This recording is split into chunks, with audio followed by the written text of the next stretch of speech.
Selamat pagi semuanya, siswa-siswi kelas 11 IPS. Kembali lagi bersama Sir pada pembelajaran geografi untuk pertemuan ketiga ini. Pada pertemuan kedua, kamu telah mempelajari tentang poros maritim dan karakteristik bentuk muka bumi daratan dan lautan. Sekarang, pada materi ketiga ini, kita akan mempelajari tentang potensi kelautan Indonesia. Potensi-potensi apa saja yang ada pada Indonesia ini, pada laut Indonesia ini yang perlu kita kembangkan?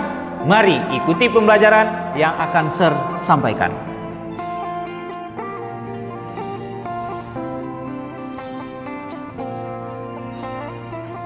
Baik, masuk saja kita kepada materi pada pagi hari ini, yaitu pengolahan laut Indonesia. Pengolahan laut Indonesia, kita lihat yang pertama adalah potensi kekayaan laut Indonesia. Yang pertama adalah potensi perikanan, potensi wisata bahari, potensi pertambangan. Kita lihat yang pertama adalah potensi perikanan.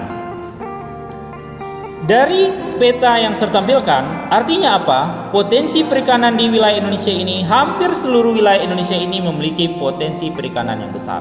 Namun, ada kendala dalam pemanfaatan potensi perikanan tersebut, seperti nelayan yang memiliki kapal yang masih kecil atau kapal penangkapan ikannya yang tidak layak, dan juga pengetahuan nelayan untuk menangkap ikan itu masih tergolong tradisional.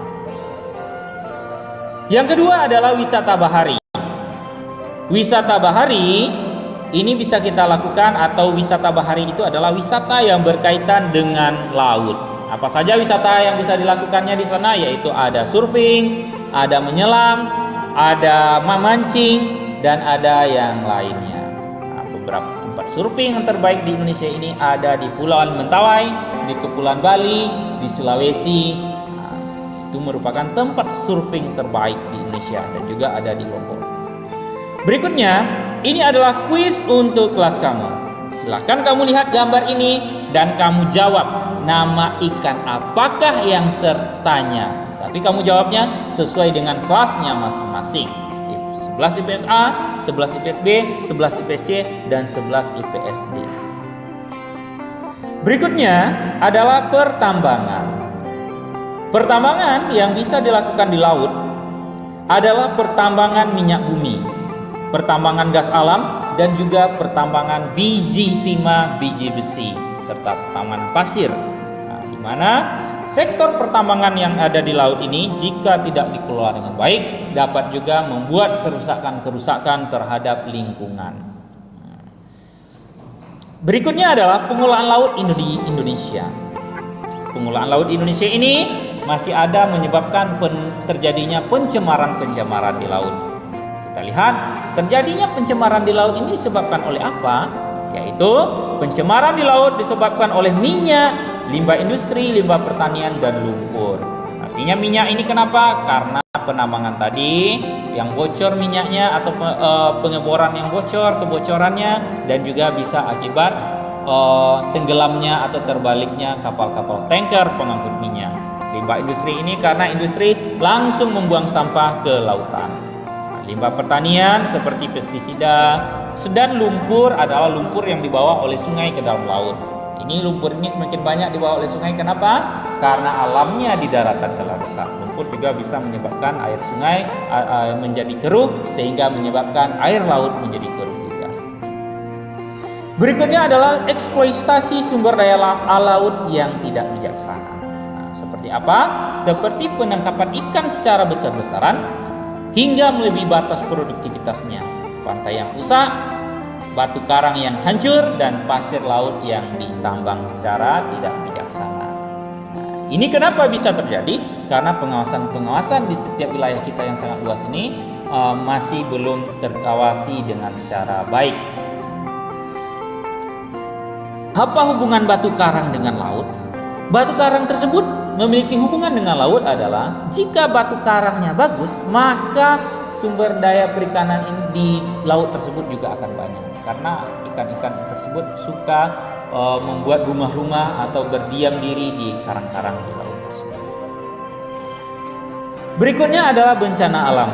Bencana alam seperti banjir dan tsunami. Tsunami ini terjadi di laut. Dengan adanya tsunami, dengan terjadinya tsunami tersebut, maka apa? Maka rusaklah ekosistem di laut karena dilewati oleh gelombang yang besar. Bukan ekosistem laut saja yang rusak, tetapi dengan tsunami yang ganas ini juga merusak ekosistem yang ada di daratan. Kenapa bisa terjadi? Karena tabrakan lempeng atau pertemuan lempeng yang bergerak secara konvergen. Berikutnya adalah upaya untuk mencegah kualitas laut tersebut. Apa sih? Ya, upayanya yang kita lakukan adalah meningkatkan penelitian untuk inventarisasi. Nah, kenapa orang-orang luar negeri ini bisa cepat maju?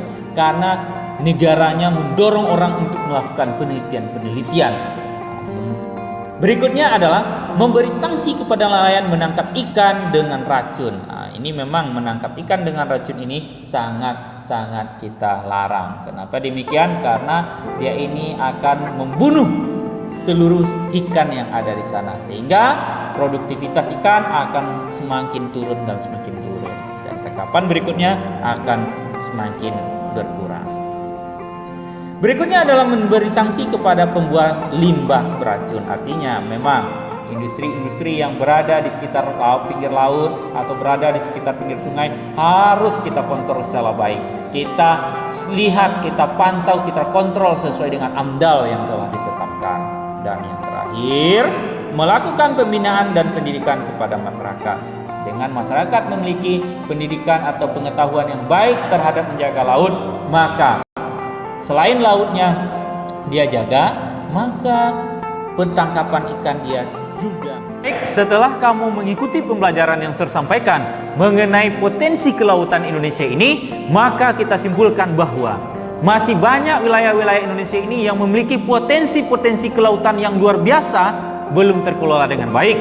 Maka daripada itu, peran pemerintah perlu ditingkatkan dan peran masyarakat perlu ditingkatkan untuk pengelolaan kelautan Indonesia ke depannya. Sehingga apa? Indonesia ini semakin maju dan semakin berkembang. Demikianlah pembelajaran kita untuk pagi hari ini. Terima kasih.